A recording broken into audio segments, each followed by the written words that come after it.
Assalamualaikum dan salam sejahtera. Bersua kembali dalam 2030 bersama saya Dr. Jennery Amir. Malaysia telah ditubuhkan sejak 58 tahun yang lalu. Dalam tempoh itu, pelbagai isu menyangkut soal politik, ekonomi, sosial dan hak Sarawak di bawah MA63 dibangkitkan, malah telah mencetuskan pelbagai kontroversi.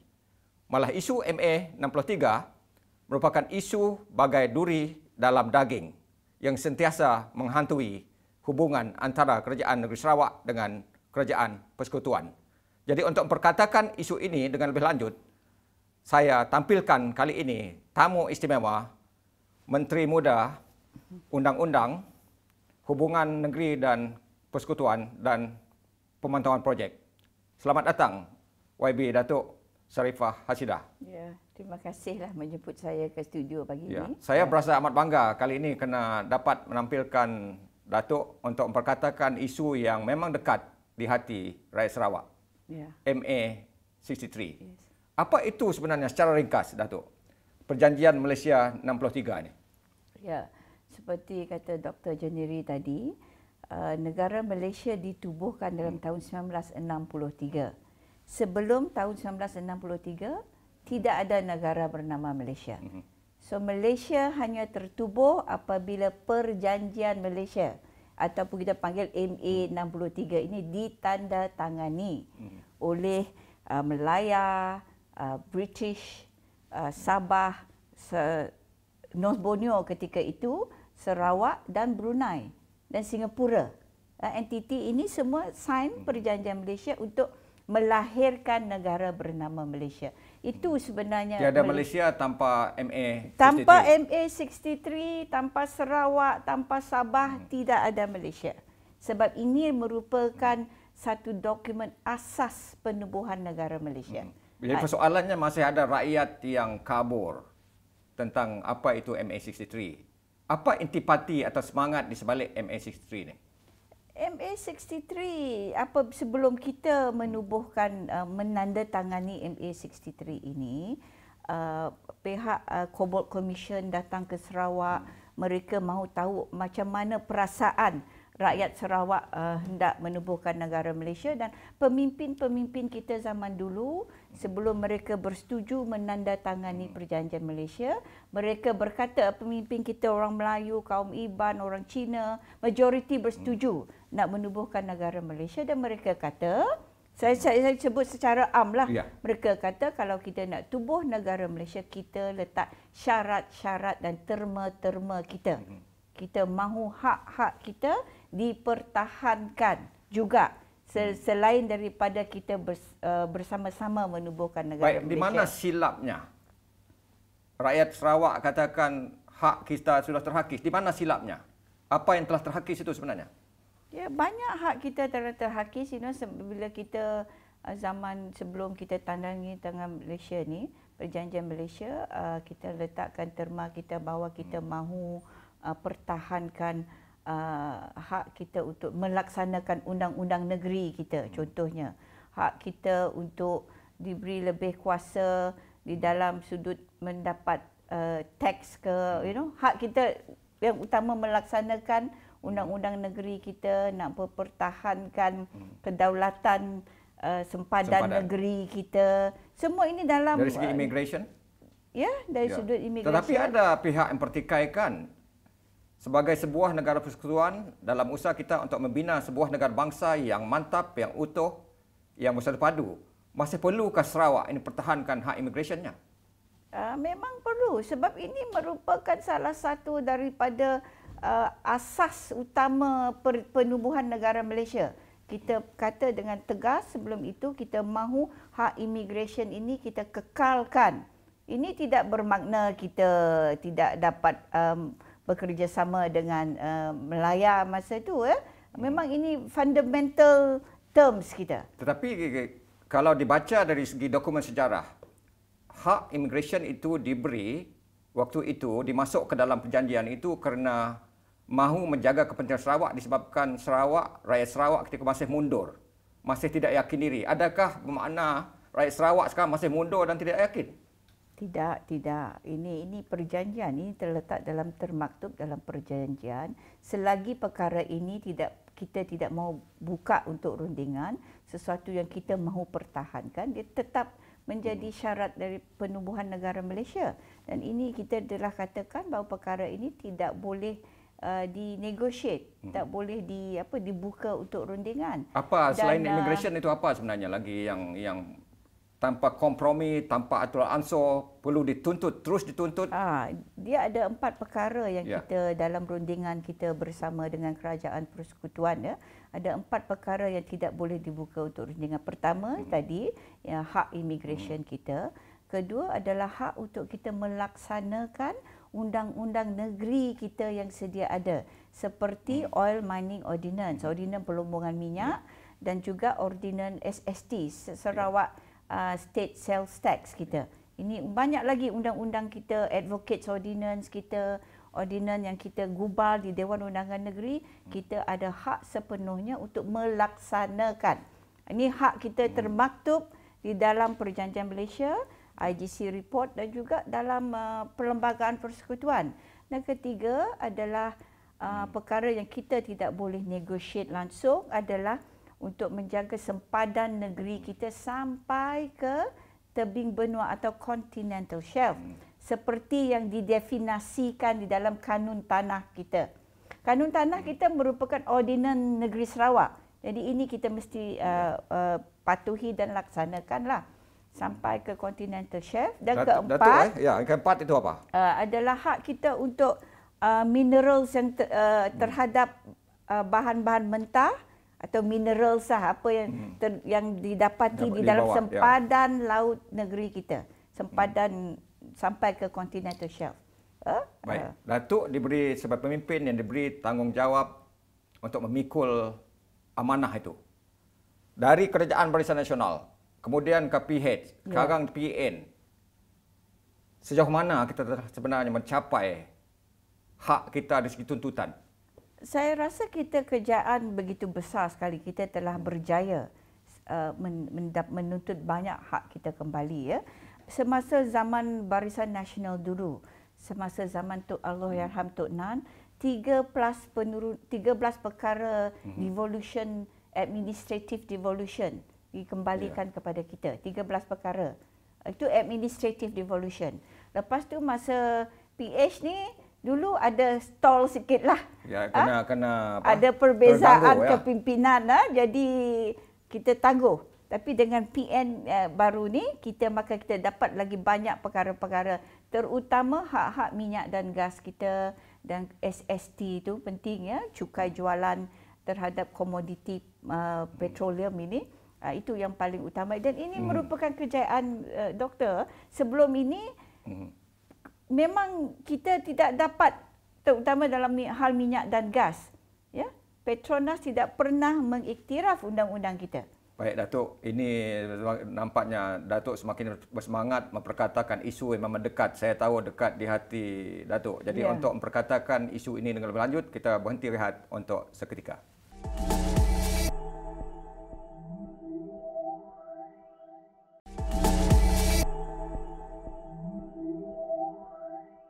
Sebelum rehat tadi kita cuba menyentuh tentang hak-hak Sarawak. Kita telah perjuangkan begitu banyak tanpa mengibarkan bendera putih. Kita terus perjuangkan dan terus perjuangkan. Dan setakat mana hak itu telah dapat diambil balik atau dikembalikan ekoran daripada pelbagai rundingan melalui pelbagai kerajaan sebelum ini. Ya. Jadi memang sejak dari zaman Tok Nan, memang perjuangan kita memang kita teruskan ya. Walau apa cabaran sekalipun, memang bukannya senang, doktor. Ini bukan macam kita nak berjuang hak-hak kecil-kecil ni. Ini perkara besar. Ini soal masa depan negeri, Sarawak, masa depan negara Malaysia. Jadi apabila Yang Amat Berhormat Ketua Menteri Datuk Patinggi Abang Jo mengambil alih tampuk kepimpinan negeri Sarawak, beliau kata banyak perkara yang kita nak perjuangkan, kita fokus kepada dua perkara. Pertama adalah fokus untuk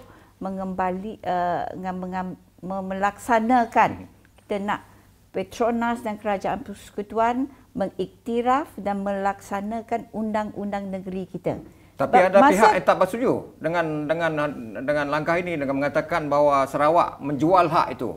Itu silap. Mana kita jual? Kita nak dapat balik hak kita. Hak kita lama ni memang terhakis. Jadi apa yang kerajaan kita buat sekarang adalah untuk kembalikan hak kita. Bukannya kita jual, kita nak dapat balik hak kita yang telah hilang tu. Jadi sebab itu cara kita nak dapat balik hak kita, terutama dalam isu minyak dan gas ini, adalah dengan kita melaksanakan undang-undang negeri kita, iaitu Oil Mining Ordinance. Oil Mining Ordinance ini merupakan satu undang-undang yang mengurus selia to regulate operasi minyak dan gas di negeri Sarawak. Kalau kita lihat di Malaysia ini, kita ada dua undang-undang. Satu Petroleum Development Act 74, dan di Sarawak, PDA ni bagi kepada Petronas hak untuk operate minyak dan gas. Tadi doktor tahu kan. Tapi kita di Sarawak ada OMO. OMO ni regulate operasi minyak dan gas di negeri Sarawak. Jadi apa pentingnya yang itu? CM kata kita mesti laksanakan. Mereka mesti recognize ini. Iktiraflah. Dalam konteks Sarawak, apa pentingnya OMO ni? OMO dalam ini, konteks Petros khususnya. Bila kita melaksanakan OMO ini, kita menyatakan, kita memberitahu kepada dunia bahawa minyak dan gas di negeri Sarawak adalah hak kita. Bila kita ada hak terhadap minyak dan gas, kita ada hak untuk mengurus selia, to regulate. Macam ni lah doktor, kalau kita ada benda tu kita boleh regulate. So this is the right kita. Jadi ini yang kita, Ketua Menteri kata mereka mesti recognize, iktirafkan, dan umur ini mesti kita boleh laksanakan bersama-sama dengan PDA 74. Jadi kedua undang-undang ini coexist. Ini yang kita perjuangkan pertama. Yang kedua, Ketua Menteri kita mau fokus untuk mendapatkan cukai jualan yang ini merupakan hak tambahan kita yang termaktub di dalam Perlembagaan Persekutuan seperti yang Dan bukan mudah perjuangan itu bukan mudah. Bukan, kita pergi ke mahkamah nak dapat ni. Tapi akhirnya kita berjaya. Tapi dalam pada itu ada orang juga kritik. Yang tidak tentang usaha untuk dapat, walaupun dapat SST dan sebagainya, tanpa menyedari bahawa tanpa usaha itu Sarawak tidak mungkin dapat sekitar 3 bilion. Tidak dapat, itu additional revenue 3 bilion. Apa maknanya revenue 3 bilion kepada Sarawak? Begitu penting sebab seperti mana Dr. Jennery tahu, Sarawak ini perlu banyak dana lagi untuk kita membangunkan pembangunan infrastruktur, terutama di luar-luar bandar. Kita tahu sekarang ini pembangunan Sarawak agak bukan mundur lah, terencat sikit. Dengan adanya dana tambahan ini, maka ini akan digunakan untuk membangunkan negeri Sarawak, terutama di luar-luar bandar. Sekarang ini seperti doktor tahu, banyak ketua menteri kita mengumumkan nak bola jambatan, 5 jambatan, coastal road, second terang road, semua ini menggunakan dana tambahan yang ada ini untuk pembangunan negeri Sarawak. Ini untuk rakyat Sarawak itu signifikannya. Jadi Datuk, sebagai orang yang begitu banyak berunding, terbabit secara langsung tidak langsung dengan pihak Kerajaan Persekutuan sesuai dengan tugas dan tanggungjawab Datuk, ini bukan suatu yang mudah. Saya percaya amat mencabar, khususnya ketika negara ini diperintah oleh PH. Dapat Datuk kongsikan cabaran, tantangan, halangan yang dihadapi oleh kerajaan negeri Sarawak khususnya ketika berdepan dengan perundingan ini? dengan pihak Kerajaan Persekutuan khususnya di bawah PH dulu? Oh, masa PH tu memang kita saya bersama Yang Berhormat Ketua Menteri selalu mesyuarat di Kuala Lumpur, tapi tidak ada keputusan langsung.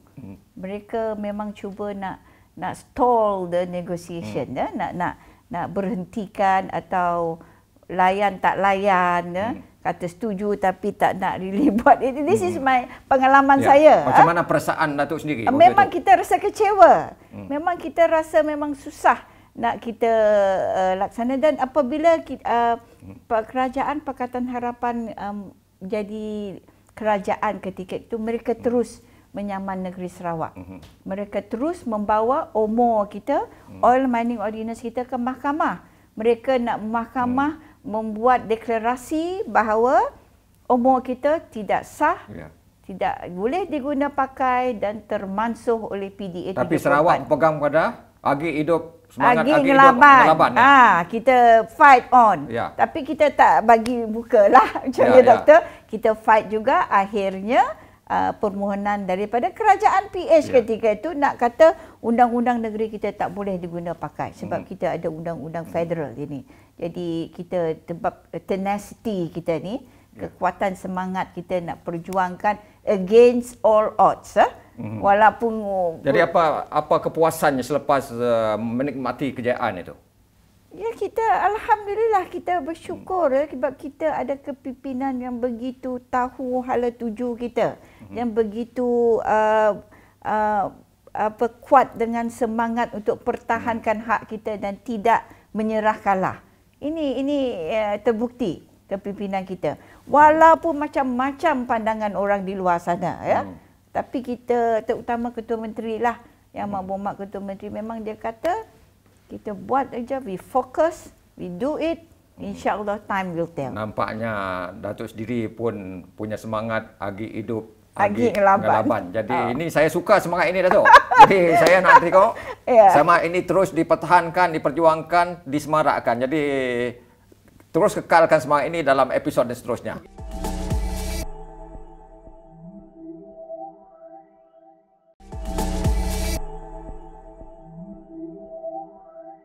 Anda sedang mengikuti 2030 bersama tetamu kita, Datuk Sarifah Hasidah. Sebelum rehat tadi, Datuk, kita bercakap tentang kejayaan Sarawak menuntut haknya dari pelbagai segi lah.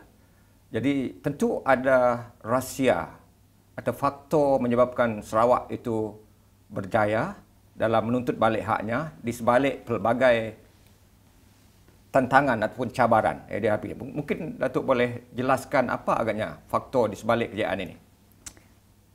Saya rasa pada pandangan peribadi saya, kejayaan utama kita adalah hasil daripada bimbingan dan kepimpinan negeri Sarawak, terutama kepimpinan Yang Amat Berhormat Ketua Menteri Datuk Patinggi Abang Jo. Beliaulah yang memberi kita direction, memberi kita semangat, dan beliau merupakan seorang yang begitu fokus dengan apa yang mereka mahu tuntut. Sebab seperti saya kata awal tadi, Ketua Menteri kita kata kita fokus kepada dua perkara besar. Kalau kita nak tuntut semua tu banyak, kita fokus kepada satu-satu dua. Satu-satu kita buat mengikut apa yang diutamakan. Sebab kepimpinan Yang Amat Berhormat Ketua Menteri ini mengutamakan Sarawak. Sarawak first, dia selalu kata. Utamakan Sarawak. Utamakan Sarawak. Itulah yang semangat inilah yang dibawa di dalam kepimpinan beliau, dan dengan semangat inilah dan dengan semangat inilah dan dengan diplomatic skill Yang Amat Berhormat Ketua Menteri yang begitu tinggi, untuk hubungan baik dengan pihak persekutuan, maka kita dapat melaksanakan apa yang kita hendak laksanakan despite all the challenges. Jadi inilah kejayaan. Saya rasa kepimpinan dan kerjasama semua pihak di dalam kerajaan negeri, seluruh kabinet, seluruh ahli parti, kita menyokong apa yang dibuat, dan rakyat negeri Sarawak secara amnya menyokong sebab kita mengutamakan hak Sarawak. Dalam inilah yang saya rasa faktor utama kejayaan kita. Itu, dan kita berani. Kita berani kerana kita tahu kita benar dan kita kita tuntut hak-hak kita ini, terutama hak minyak dan gas dan hak SST kita yang termaktub dalam pelbagai dokumen dan sebagainya. Ya, kita mengikut lunas undang-undang. Kita bergerak within the bounds of the laws, kata orang putih lah. Dalam lunas undang-undang. We are not going to do it beyond the laws. Jadi inilah sebab sesuatu yang kita tuntut secara betul. Dan ini merupakan direction kepimpinan kita. Terutama Yang Amat Berhormat Ketua Menteri kita. Tidak mudah patah semangat? Tidak. Memang beliau tidak dan beliau tegas dengan apa yang penting ini. Jadi apa iktibar ataupun pengajaran di sebalik episod ini semua? Untuk rakyat Sarawak, untuk pemimpin Sarawak. Apa yang kita belajar adalah perlu kita nak kita mesti fokus, betul-betul fokus dan memastikan hak negeri Sarawak seperti yang termaktub di dalam undang-undang yang sah ini dapat kita tuntut dan kembalikan. Kita tidak boleh nak tuntut hak-hak kita suka hati je madah apa yang kita nak. Kita nak tuntut ni. Kita mesti mau tahu apa sebenarnya apa yang kita tuntut mengikut lunas undang-undang. Saya selalu katakan perjuangan ini adalah perjuangan yang mesti kita buat di dalam spirit negara Malaysia, mengikut lunas undang-undang yang sedia ada dan mengikut perlembagaan persekutuan, perjanjian Malaysia dan laporan IGC. Within the bounds of the legitimate laws that we have.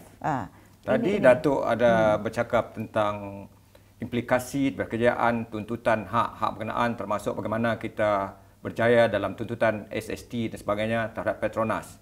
Dan ini membawa keuntungan yang besar khususnya dari segi pendapatan tambahan untuk Sarawak sekitar 3 bilion. Dan Datuk sebagai pemimpin ini diberi tanggungjawab untuk memantau projek. Saya nak sentuh secara langsung tentang peruntukan itu dan juga dalam konteks belanjawan yang begitu besar. Yang telah dibentangkan di Sarawak untuk 3 tahun berturut-turut hampir 10 bilion. Tentu bukan mudah untuk memantau projek ini. Bagaimana setakat ini pelaksanaan projek-projek dilaksanakan di Sarawak, Datuk?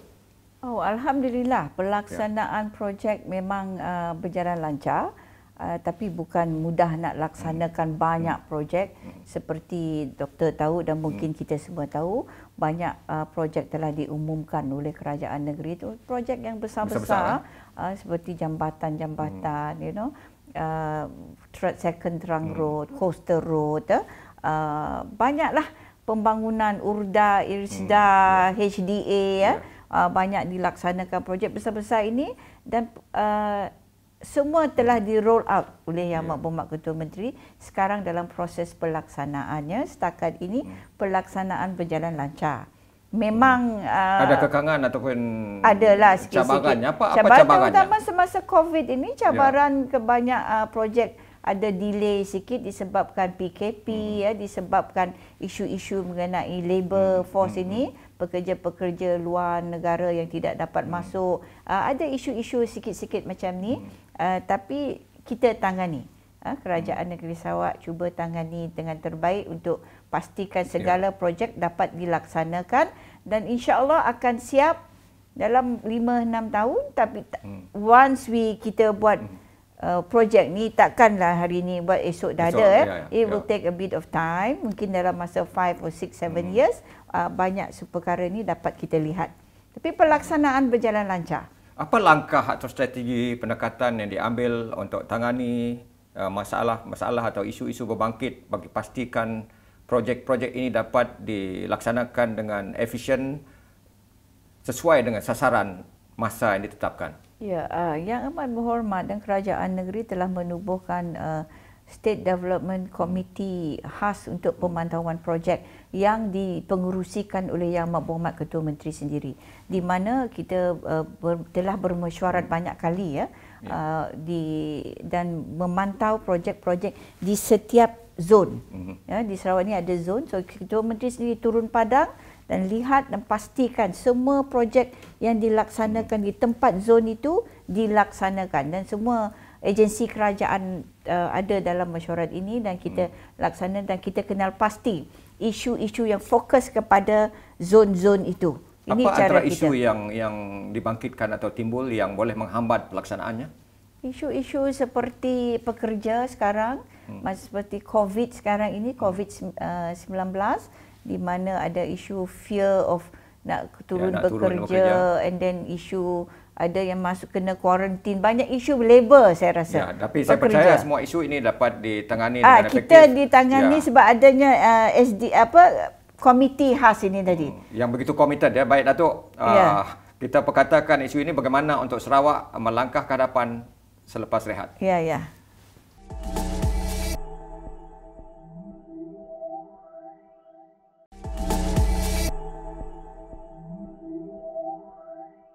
Baik Datuk, kita telah perkatakan pelbagai isu menyangkut tentang kepentingan dan hak Sarawak. Melangkah ke hadapan, ada tuntutan setengah-setengah pihak, desakan daripada setengah pihak, supaya Sarawak ini keluar daripada Malaysia. Bagaimana reaksi Datuk terhadap tuntutan ini? Oh, tidak ya. Bagi kita, bila kita memperjuangkan hak Sarawak, seperti saya selalu kata di mana-mana, memang kita perjuangkan dalam semangat sebuah negara Malaysia. Maksudnya isu nak keluar Malaysia ke apa, itu perkara yang memang tidak ada dalam agenda perjuangan kita menuntut hak negeri Sarawak. Bagi kita, walaupun kita sebuah negeri dalam Malaysia, tapi kita boleh menuntut hak kita seperti yang termaktub di dalam Perlembagaan Persekutuan Malaysia Agreement. Dan seperti yang diungkapkan oleh Tunku Abdul Rahman di Kota Kinabalu, sekitar 50 lebih tahun dulu, selagi ada bintang dan bulan, Sarawak dan Sabah dan Malaysia ini harus bersama ya. dalam Malaysia. Dan pentingnya Sarawak pun main peran. Kita mahu hubungan yang baik bersama Kerajaan Persekutuan.